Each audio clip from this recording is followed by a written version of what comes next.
2014 से 19 तक की इन्वेस्टमेंट जो हुई है ओवरऑल टूरिज़्म इंफ्रास्ट्रक्चर के अंदर या होटल्स के अंदर या एकोमोडेशन फैसिलिटीज़ के या रेस्टोरेंट्स के अंदर, तो ये बहुत ह्यूज इन्वेस्टमेंट हमने उस स्टडी हमें एक्सट्रैक्ट किया है। जो लोग जो रिस्पॉन्स कर रहे हैं वो कह रहे हैं कि मिनिमम 50 लाख से 3 करोड़ तक लोगों ने इंडिविजुअल इन्वेस्टमेंट की है। तो इसका मतलब ये बिलियंस के अंदर जाता है जब इंडिविजुअल्स। यूँ तो गिलगित बल्तिस्तान पूरा टूरिस्ट स्पॉट है, लेकिन इनिशियली हमने आइडेंटिफाई किया था कोई 22 टूरिस्ट स्पॉट्स जो अनटेप्ड है, जो या एक्सप्लोर नहीं है, उनको हमने एक्सप्लोर करना है। उसके अंदर हमने इन्वेस्टमेंट प्लान देनी है, उसके अंदर हमने डेस्टिनेशन प्लान देना है, डेवलप करना है, उसके अंदर ट्रैफिक मैनेजमेंट का प्लान हमने देना है, उसके अंदर वेस्ट मैनेजमेंट का प्लान देना है। जितने भी टूरिज़्म का बिज़नेस है वो चैनलाइज नहीं है, वो प्रॉपर तरीके से जिस तरह बिज़नेस होनी चाहिए उस तरह नहीं होता।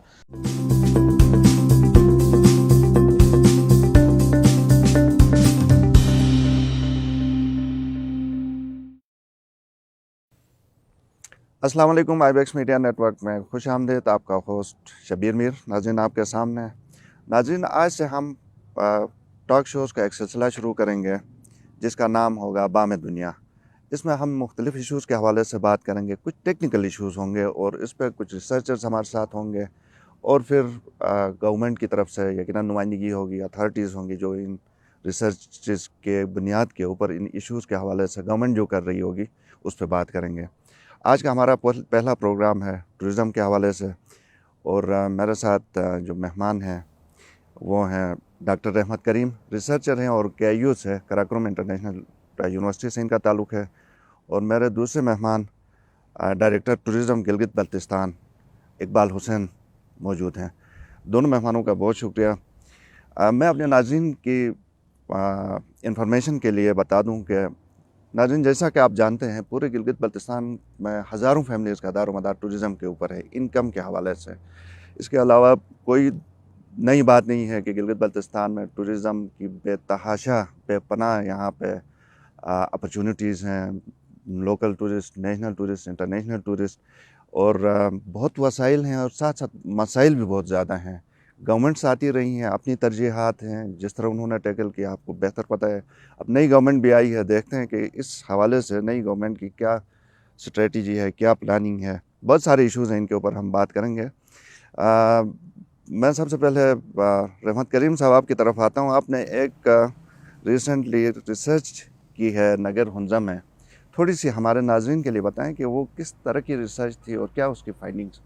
जी शबीर साहब, थैंक यू वेरी मच। आज आपने हमें इनवाइट किया इस डिस्कशन में। तो मैं थोड़ा सा बता दूं, जो रिसर्च हमने कंडक्ट की थी 2019 में with the help of ICIMOD and WWF, वो बेसिकली टूरिज़म सैटेलाइट अकाउंट्स के ऊपर था।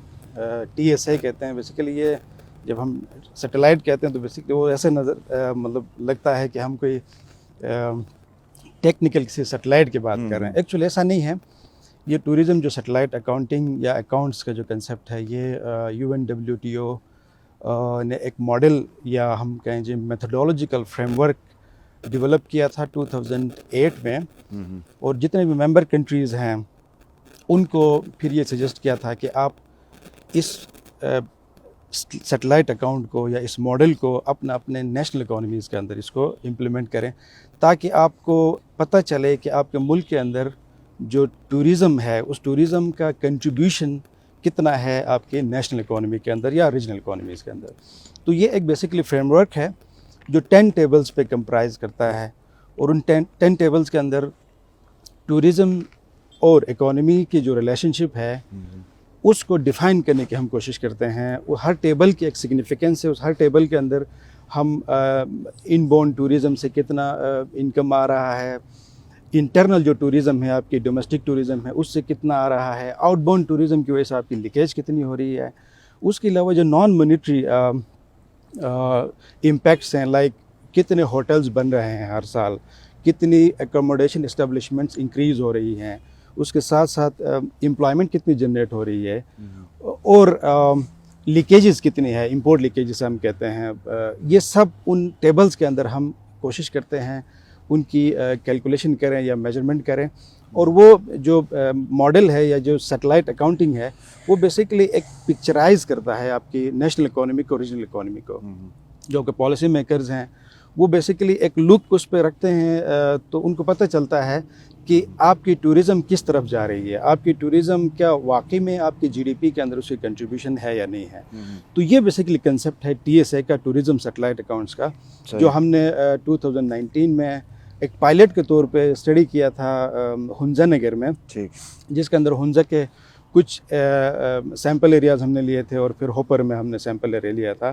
तो ये बहुत ही इंटरेस्टिंग हमें रिजल्ट्स मिले थे उस स्टडी के, तो मैं आपसे वो शेयर भी कर लूँगा। इंटरेस्टिंग जो फिगर्स हमें आई, मिसाल के तौर पे अगर हमने उसमें एक कहें जी क्वेश्चनर के अंदर एक कंपोनेंट रखा था कि 2014 से 19 तक की इन्वेस्टमेंट जो हुई है ओवरऑल टूरिज़म इंफ्रास्ट्रक्चर के अंदर या होटल्स के अंदर या एकोमोडेशन फैसिलिटीज़ के या रेस्टोरेंट्स के अंदर, तो ये बहुत ह्यूज इन्वेस्टमेंट हमने उस स्टडी हमें एक्सट्रैक्ट किया है। तो लोग जो रिस्पॉन्स कर रहे हैं वो कह रहे हैं कि मिनिमम 50 लाख से 3 करोड़ तक लोगों ने इंडिविजुअल इन्वेस्टमेंट की है। तो इसका मतलब ये बिलियंस के अंदर जाता है, जब इंडिविजुअल्स, तो ये बिलियंस के अंदर जाता है अगर हम एग्रीगेट करते हैं उस टोटल को जो हमने सैंपल लिया है।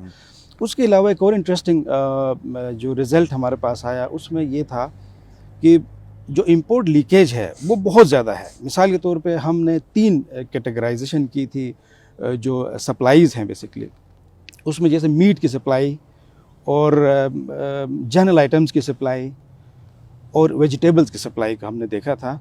तो हमने देखा उस स्टडी से हमें पता चला कि हुंजा के अंदर इवन जनरल आइटम्स के अंदर 99% इंपोर्ट लीकेज है। इसका मतलब ये है कि 1% ही लोकल जो एंटरप्रेन्योर्स हैं या बिजनेस पर्सनस हैं या जो शॉप्स हैं वो बेसिकली टूरिज़म को कंट्रीब्यूट करती हैं, whereas 99% goes to outside the local economy.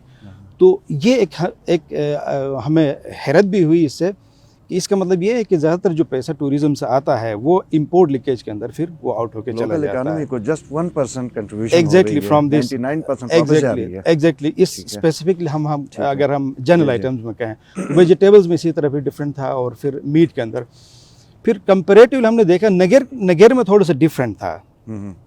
Hopper में वहाँ परसेंटेज 85 के करीब है जो लीकेज है। इसका मतलब 15% स्टिल लोकल जो कम्युनिटी है वो कंट्रीब्यूट करती है टूरिज़म में। जैसे होपर के अंदर मिसाल के तौर पे अंडे प्रोवाइड करते हैं होटल्स को या रेस्टोरेंट्स को या जो गेस्ट हाउसेस हैं, उसके अलावा दूध जो है वो प्रोवाइड करते हैं।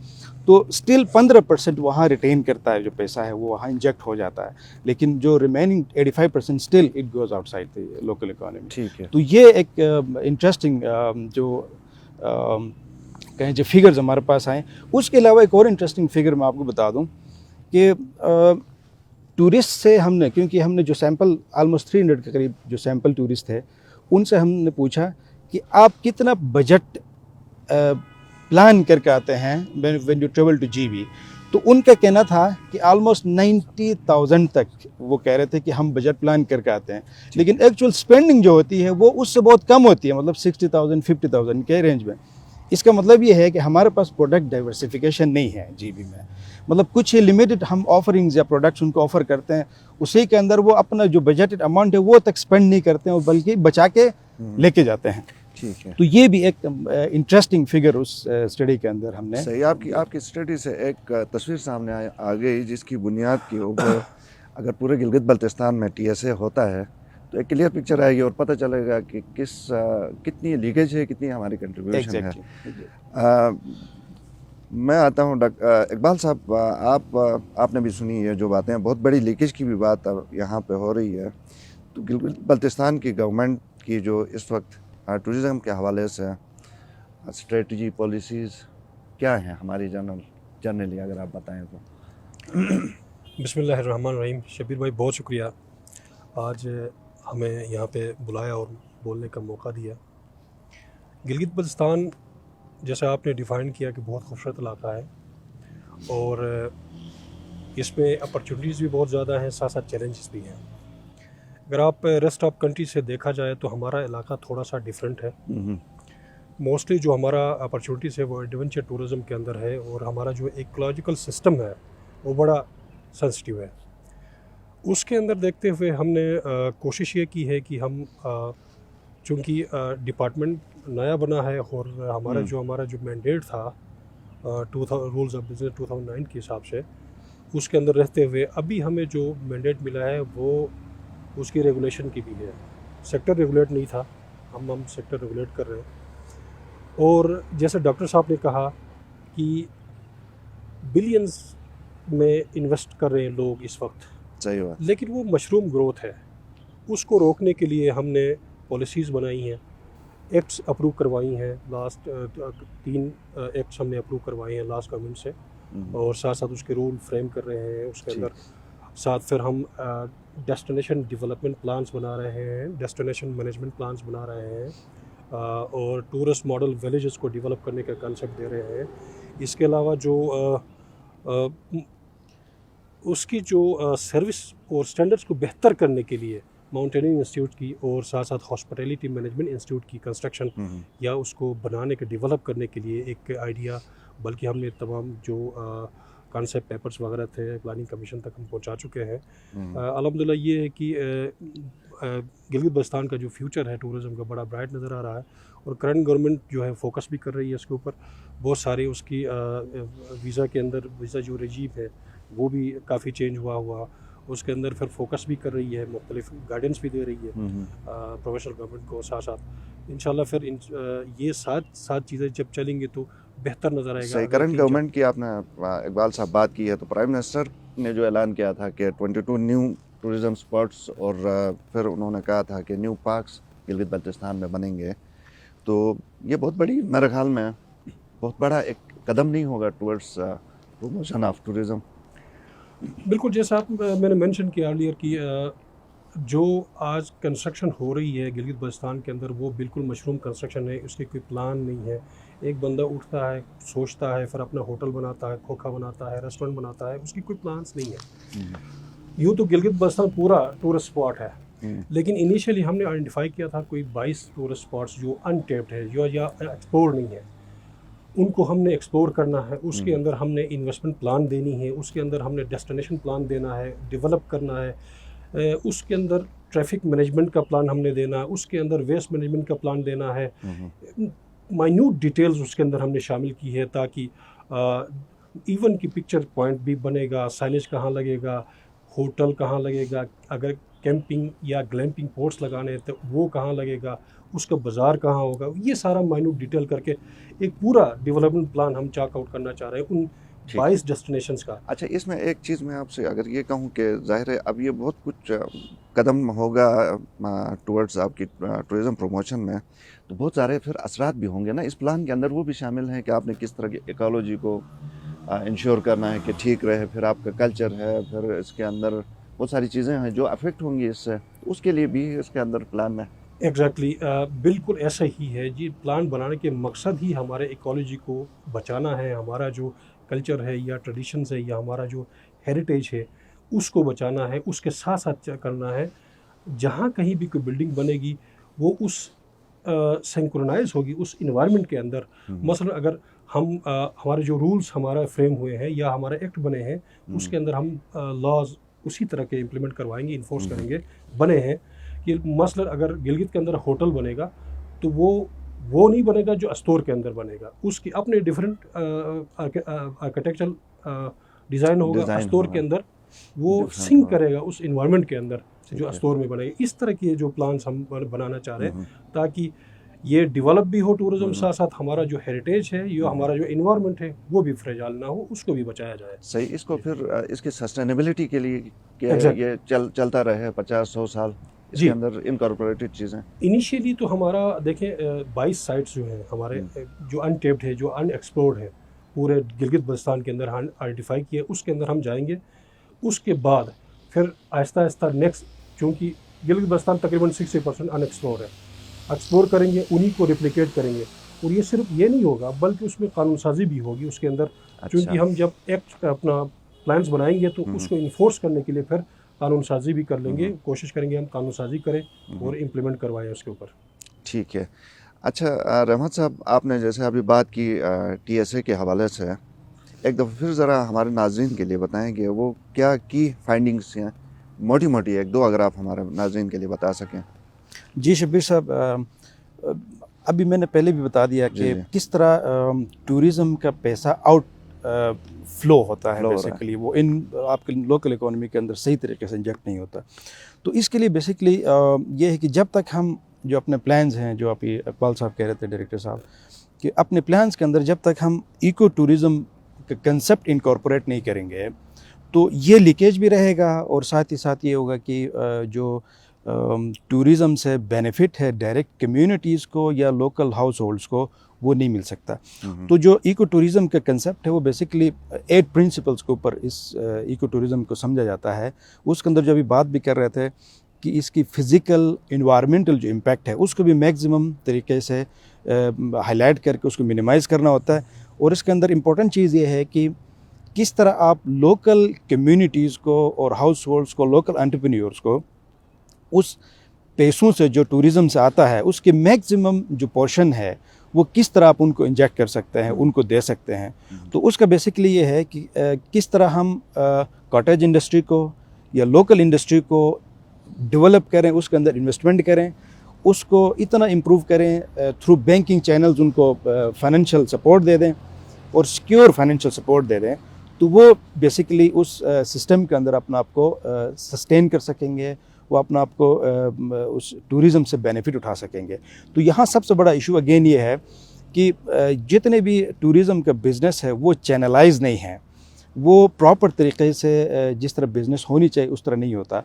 तो जैसे एक और स्टडी भी हमने किया था जिसके अंदर रिस्क असेसमेंट का एक स्टडी था, उसके अंदर भी हमने यही चीज़ आइडेंटिफाई की कि किस तरह जो एंटरप्रेन्योर्स हैं या जो कारोबारी लोग हैं बैंक से अपना लोन निकालते हैं और उनको पता भी नहीं होता कि उस लोन की रिटर्न्स कैसे होनी है, बुक कीपिंग तक प्रॉपर तरीके से वो मेंटेन नहीं करते हैं। तो उनको पता भी नहीं होता कि वो जो पैसा उन्होंने इंटरेस्ट देना है ईयर के एंड पे, उसका और प्रॉफिट के दरमियान कितना डिफरेंस है। तो ये सारे इश्यूज़ हैं जो हमने इस जो स्टडी है उससे एक्सट्रैक्ट किया था। तो ये मुझे समटाइम्स ये ऐसा लगता है कि जो इन्वेस्टमेंट हम कर रहे हैं, जैसे 2019 में जब हमने ये इसकी जो पॉलिसी डिस्कशन की यहाँ KIU के अंदर भी, उसमें मिनिस्टर इकबाल साहब को भी हमने बुलाया था और फिर हुंजा में कोई 250-300 के करीब लोग थे, उसमें एंटरप्रेन्योर्स कम्युनिटी और फिर डिपार्टमेंटल हेड्स भी वहाँ पे थे। तो मैंने एक सवाल उधर छोड़ा भी था कि उस वक्त तो कोरोना का कंसेप्ट भी नहीं आया था, पता भी नहीं था जो पैंडेमिक है। मैंने एक सवाल उनको छोड़ा कि जी आप, क्योंकि ये बहुत ही फ्रेजाइल एक्टिविटी है टूरिज़्म, थोड़ी देर के लिए रोड बंद हो जाए तो फिर आपकी वो सारी जो आपकी प्लानिंग है वो बिल्कुल ही ठप हो जाती है। तो आपके क्या प्लान्स है जी? You are investing huge money in tourism and hospitality sector, तो क्या आपके प्लान्स क्या हैं? आपकी इस रिस्क को मैनेज करने के लिए कोई प्लान है? मेजॉरिटी लोगों के पास आइडिया ही नहीं था कि वो किस तरह हमें नहीं पता जी आगे क्या होगा।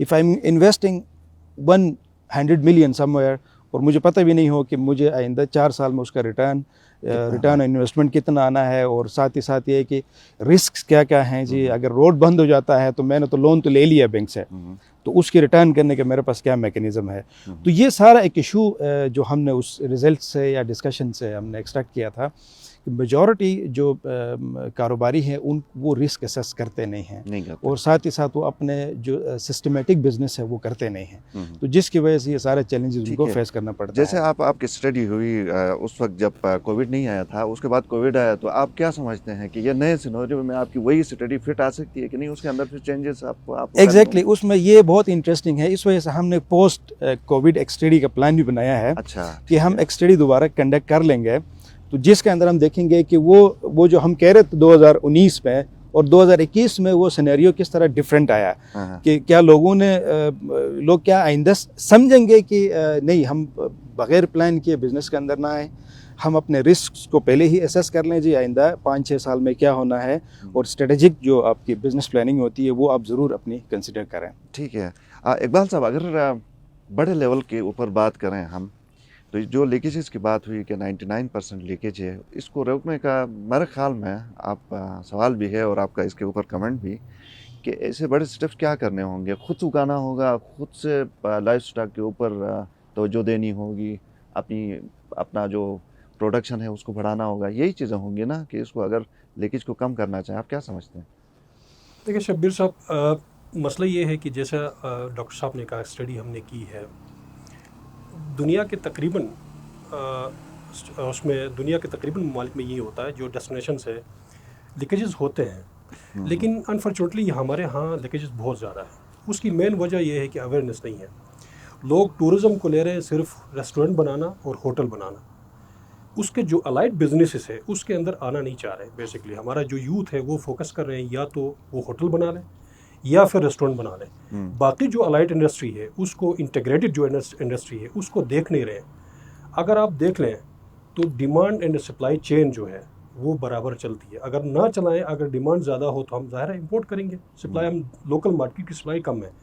इसके लिए 2-3 चीज़ें हैं। एक तो हम हॉस्पिटैलिटी मैनेजमेंट इंस्टीट्यूट बनाना चाह रहे हैं गिलगित के अंदर। उसमें ये सारी चीज़ें उसमें होंगी। मसलन एक हैंडीक्राफ्ट बनाने वाला भी टूरिज़्म अलाइन है। अच्छा, अंडे प्रोड्यूस करने वाला, फार्मिंग जो मुर्गी और पालेगा वो भी उसका हिस्सा है। आप मटन जो बेचता है वो हमारा अगर लोकल प्रोड्यूस करेगा वो भी उस इंडस्ट्री का हिस्सा होता है। लेकिन इसके लिए फिर इंशाल्लाह हम इंस्टीट्यूट बनाना चाह रहे हैं। साथ साथ फिर जैसा डॉक्टर साहब ने कहा कि रिस्क असेसमेंट के लिए लोग इन्वेस्ट करते हैं लेकिन रिस्क असेसमेंट नहीं करते।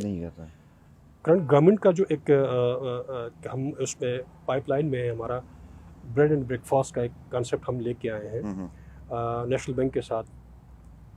तो वो जो लोन देंगे यूथ को लोन देंगे, उसके साथ हम प्रॉपरली एक PMU इस्टेब्लिश करेंगे जो प्रोजेक्ट मैनेजमेंट यूनिट है।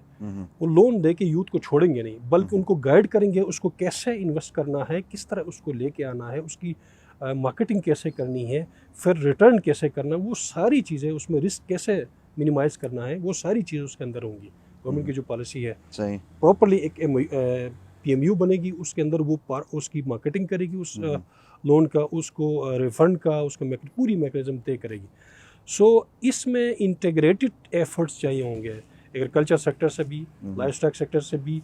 अच्छा, रोड नेटवर्क बेहतर हो, साथ फिर आपकी कनेक्टिविटी, एयर कनेक्टिविटी हो, वो सारी चीज़ें हों तो फिर टूरिज़्म होलिस्टिकली डेवलप हो। मम्मी जी ज़रा ज़ोर से बोले, आवाज़ नहीं आ रही है आपकी। अरे मैं ज़ोर से ही बोल रहा हूँ, आप कहीं बाहर निकले हैं। ये फ़ोन भी पागल हो गया यार। जानी अब तो जान छोड़ दे इस फ़ोन की। यार ये बेचने के लिए टाइम मिले तो नया लूँगा ना। अबे जानी कुछ हटके करना। ले हट गया, अब क्या करूँ? जानी तू गिलगित ऐप कर। क्या यार, तू भी नई ले आता है। जानी गिलगित ऐप से तेरा ये फोन पूरे पाकिस्तान में कोई ना कोई तो ले ही लेगा। अच्छा पूरे? हाँ पूरा पाकिस्तान। ब्रो गिलगित ऐप पे इस फोन की फोटोज लगा, मुनासिब कीमत लिख और पोस्ट ऐड कर। यार तू ये फोन बेच और गिलगित ऐप से नया फोन खरीद। ये क्या? तुम्हारा नया फोन। वाकई कुछ हटके कर।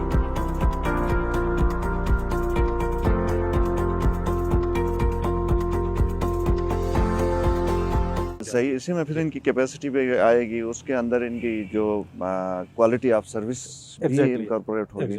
यही इसी तरह प्लान है। बिल्कुल। एक देखें, टूरिज़्म बहुत बड़ा इंडस्ट्री है, उसको आप देखा जाए तो ना यहाँ पर इससे पहले रेगुलेट हुआ है, ना कोई ट्रेनिंग इंस्टीट्यूट है, ना आपका कोई रैंडमली बस चल रहा है। इसके लिए अभी प्लानिंग हो रही है, इंशाल्लाह बहुत जल्द ये इंस्टीट्यूट बनेगा, उसके अंदर इन सारी चीज़ों का हम का साथ साथ फिर KIU जो रहमत साहब जैसे लोग हैं हमारे पास, डॉक्टर साहब जैसे, उनसे भी गाइडलाइन ले लेंगे, लेकिन फिर आगे। ठीक है, टूरिज़्म पॉलिसी के हवाले से भी हमें थोड़ा सा अगर बताएं कि टूरिज़्म पॉलिसी कहाँ स्टैंड करती है इस वक्त, इसको रिवाइज होने की ज़रूरत है?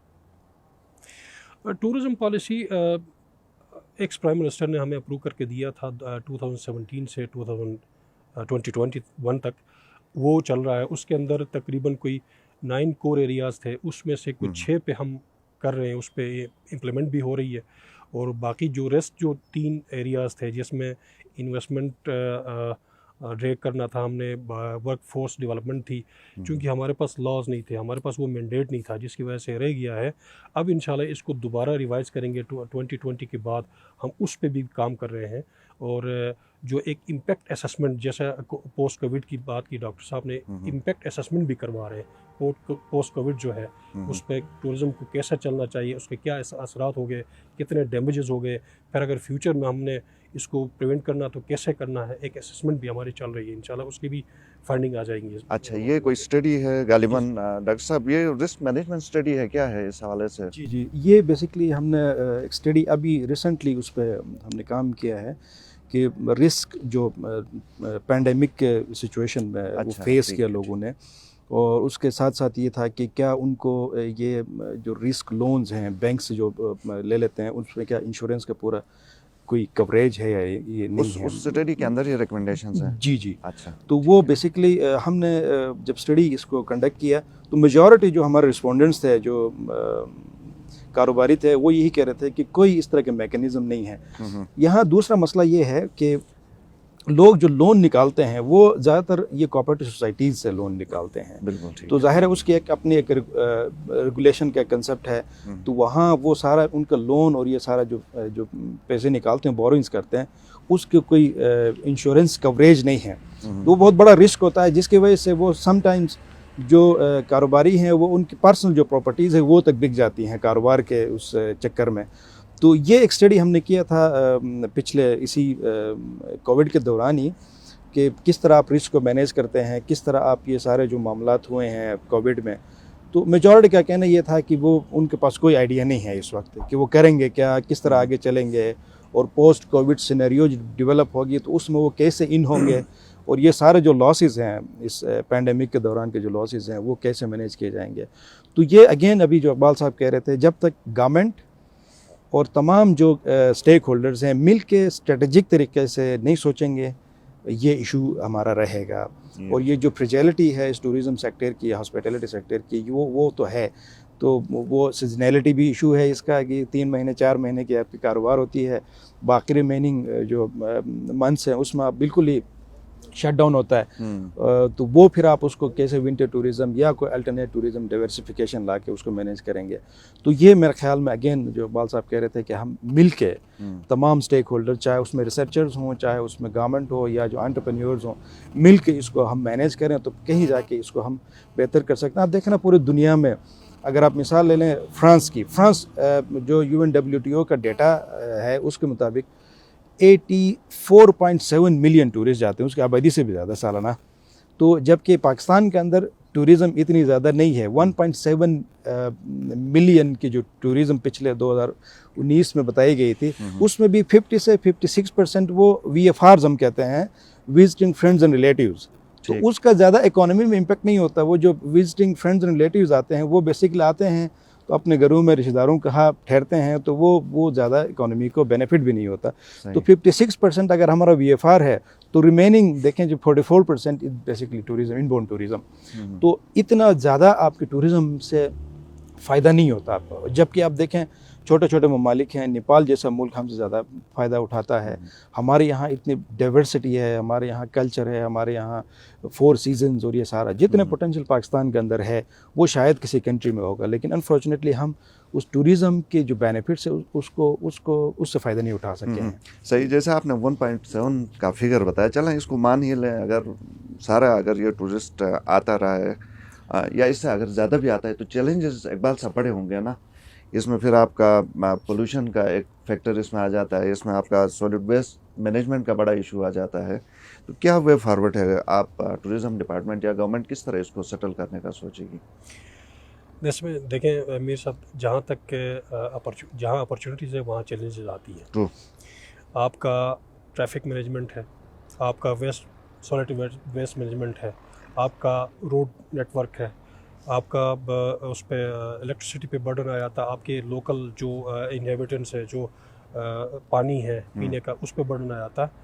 उन सब का हल ये है कि उसकी डेवलपमेंट प्लान्स हम बना रहे हैं, जैसे मैंने जिक्र किया था, उसके अंदर हम सिंक करेंगे पूरा का पूरा। जो उस डेवलपमेंट प्लान के अंदर हम ये भी कहेंगे कि भाई आपने सॉलिड वेस्ट मैनेजमेंट कैसे डिस्पोज अप करना है, आपने ट्रैफिक को कैसे मैनेज करना, पार्किंग लॉट कहाँ बनानी है, वो सारी चीज़ें उस मैनेजमेंट प्लान के अंदर होगी। इंशाल्लाह फ्यूचर में जो डेवलपमेंट प्लान है हमारा, डेस्टिनेशन डेवलपमेंट प्लान है, उसमें वो सारी चीज़ें उसके अंदर आ जाएंगी। प्लानिंग अभी हो रही है इंशाल्लाह। और साथ साथ फिर ये भी बहुत इंपॉर्टेंट है कि हम कम्युनिटीज़ को साथ लेके चलें उसके अंदर। जब तक कम्युनिटी अवेयर नहीं होगी, आपकी सफाई, आपकी सुथराई, आपकी फिर सड़कें, घर, गली, मोहल्ला, सारी चीज़ें जब तक कम्युनिटी वाइब्रेंट नहीं होगी, वो बहुत बड़ी मुश्किल होगी। साथ साथ फिर सोशल मीडिया पे अवेयरनेस भी हम चलाते हैं। जब भी कोई टूरिस्ट फ्लो सीज़न में जो है हम ब्रोशर उसके छापते हैं, फिर सोशल मीडिया पे हम उनको बता देते हैं। अल्हम्दुलिल्लाह गिलगित बल्तिस्तान के अंदर जो लोकल लोग हैं वो बड़े अवेयर हैं। हमें थोड़ा सा प्रॉब्लम आ रहा है डाउन से जो लोग आ रहे हैं उनसे। इंशाल्लाह जब हम काम करेंगे उसके अंदर, अभी काम हो रहा है और मज़ीद काम करेंगे तो इस पे टैकल कर ठीक है। यकीनन जैसे कोविड एक नई आफत आ गई, पूरी दुनिया के अंदर आ गई, उसको डील करना पड़ा। अब मैं उम्मीद रखता हूँ कि जो हमारी टूरिज़्म पॉलिसी बनेगी उसके अंदर इंटरनेट स्पेशली इसका जिक्र होगा, इसकी बेहतरी के लिए यकीनन कोई ना कोई प्रपोजल होगा। आई एम श्योर, है ना इकबाल साहब? बिल्कुल। देखिए कनेक्टिविटी तो बहुत मोस्ट इम्पॉर्टेंट है। जो देखिए उसकी आपकी प्रमोशन के लिए भी, आपकी फिर टूरिस्ट जब विज़िट करता तो वो चाहता है कि कोई अपना वो फ़ोटो ले ले, इंस्टाग्राम पे, व्हाट्सएप पे शेयर करे। वो सारी चीज़ें बिल्कुल है इसके अंदर, हमारी रिकमेंडेशंस इसके अंदर भी हैं। उससे खुद ही प्रमोशन भी हो जाती है ना, जब वो प्रमोशन हो जाकर जाती है इसके। जब तक आपकी कनेक्टिविटी या नेट अच्छा नेट ना हो तो फिर आप कैसे उसको प्रमोट कर सकते हैं? मुमकिन नहीं है। तो ये सारी चीज़ें उसके अंदर है सर। बिल्कुल। सॉरी टू कट इकबाल साहब, इसमें बिल्कुल आपने सही आइडेंटिफाई किया इस चीज़ को। हमारे जो स्टडी है इसके अंदर भी वो जो हमने रिस्पोंडेंट से पूछा है कि आप कैसे आपको पता चलता है इस इलाके के बारे में, 78% का कहना है कि हम थ्रू सोशल मीडिया। तो इसका मतलब है कि बहुत बड़ा रोल है सोशल मीडिया का या कनेक्टिविटी जो आप कह रहे हैं। तो ये इंटरनेट का होना तो बहुत ज़रूरी है। इसके अलावा तो आजकल आपको पता है ये पूरा हम ग्लोबल डिस्ट्रीब्यूशन सिस्टम्स करते हैं। और अगर वो सारा विंटर टूरिज्म करनी है तो बिजली भी होनी बहुत ज़रूरी है। एग्जैक्टली बिजली भी बहुत ज़रूरी है। सही है जी, इकबाल साहब ने बात की, रिसर्चर डॉक्टर साहब ने आपके साथ बात की। इश्यूज़ पाकिस्तान के हवाले से, गिलगित बल्तिस्तान के हवाले से क्या है ये आपने सुना। रीजनल लेवल के ऊपर इसको किस तरह देखा जाता है, क्या मसाइल हैं, क्या हल हैं, इस हवाले से लाइन पे हमारे साथ ईसी मोड से एक एक्सपर्ट मौजूद हैं। इनसे हम बात करते हैं। ईसी मोड एक बहुत बड़ा इदारा है नाज़रीन, जैसा आपको पता है, नॉलेज बेस्ड इदारा है जहाँ से दुनिया भर से रिसर्च किया हुआ काम वहाँ पे आ जाता है। एक्सपर्ट वहाँ पे मौजूद हैं। ये क्या कहते हैं इस हवाले से, आइए इनको सुनते हैं। Thank you very much Shabir साहब, हमें इस प्रोग्राम में शामिल करने का।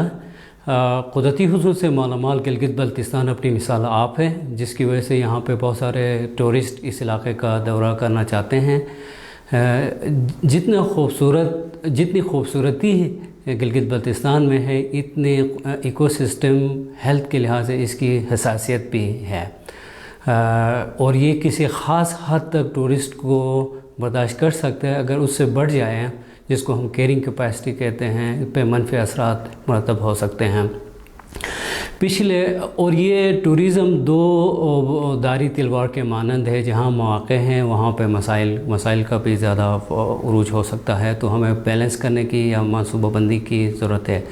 पिछले 4-5 साल से जिस तरह टूरिज़म बढ़ गया है और लोकल वसाइल पे प्रेशर बढ़ रहा है, इसी तरह से अगर ये टेम्पो रहें तो अगले आने वाले सालों में लोकल वसाइल पे बहुत ज़्यादा वज़न बढ़ेगा। ख़ुसूसन पानी, हवा, बिजली, सड़कें, इंफ्रास्ट्रक्चर, इंटरनेट, खुराक, इन सब पे प्रेशर बढ़ेगा।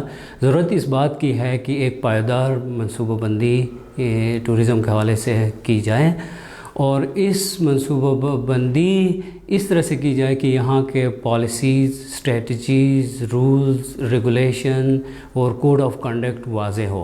और इस सब का मरकज़ ये हो कि माहौलियाती, सक़ाफ़ती और लोकल माशरती अक़दार के सेहत पे कोई मनफी असर ना पड़े, बल्कि वो लोकल लोगों के लिए मौक़े फ़राहम करें। यहाँ पे कारोबार बढ़ा दें, यहाँ के सड़कों को बेहतर करें, यहाँ के इंफ्रास्ट्रक्चर्स को बढ़ाएं, हाउसिंग को बेहतर करें और बिज़नेस के मौक़े पैदा करें। जहाँ पे ऑर्गेनिक फूड यहाँ का सेल किया जा सके, जिसमें छोटे छोटे कारोबारी लोग बेशमूल ख़वातीन अपना कारोबार कर सकें।